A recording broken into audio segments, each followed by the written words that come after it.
Hi అండి. ఈ blouse cutting full video అయితే నేను పోస్ట్ చేశాను. హ్యాండ్స్ వచ్చేసి రాశి పఫ్ అనమాట.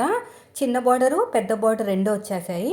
చిన్న బార్డర్ వచ్చేసి హ్యాంగింగ్స్ కింద వాడాను, అయినా సరిపోలేదు. ఒరిజినల్ క్లాత్లో ఇంకా క్లాత్ ఉంటే అవన్నీ కలిపేసి చాలా ఎక్కువ పెట్టమన్నారు, పెట్టాను.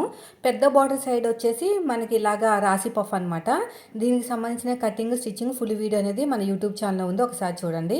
ఇది అయిపోయిన తర్వాత ఇది బ్యాక్ ఓపెన్ అండి. ఫ్రంట్ వచ్చేసి ప్రిన్సెస్ కట్ కాబట్టి ఫ్రంట్ అనేది ఫోల్డింగ్ వైపుకు ఉండాలి. కాబట్టి ఫస్ట్ వచ్చేసి నేను ఇలాగా ఫ్రంట్ పార్ట్ పెట్టేసుకుంటాను, ఎందుకంటే మళ్ళీ మర్చిపోయాను అనుకోండి చాలా పెద్ద ప్రాబ్లం అయిపోతుంది. దాని పక్కనే బ్యాక్ వచ్చేటట్టు బ్యాక్ పార్ట్ అనేది ఫోల్డింగ్ వైపు వచ్చినా పర్లేదు, అదేవిధంగా ఓపెన్ వైపు వచ్చినా పర్లేదు. ఎందుకంటే ఫోల్డింగ్ వైపు వచ్చింది అనుకోండి కట్ చేసుకుంటే సరిపోతుంది, కానీ ఫ్రంట్ పార్ట్ మాత్రం అలా రాకూడదు, మొత్తం జాయింట్ పడిపోతుంది.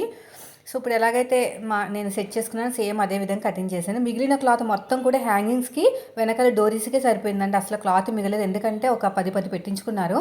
సో అందుకని వీడియో ఉంది, కావాలంటే చూడండి.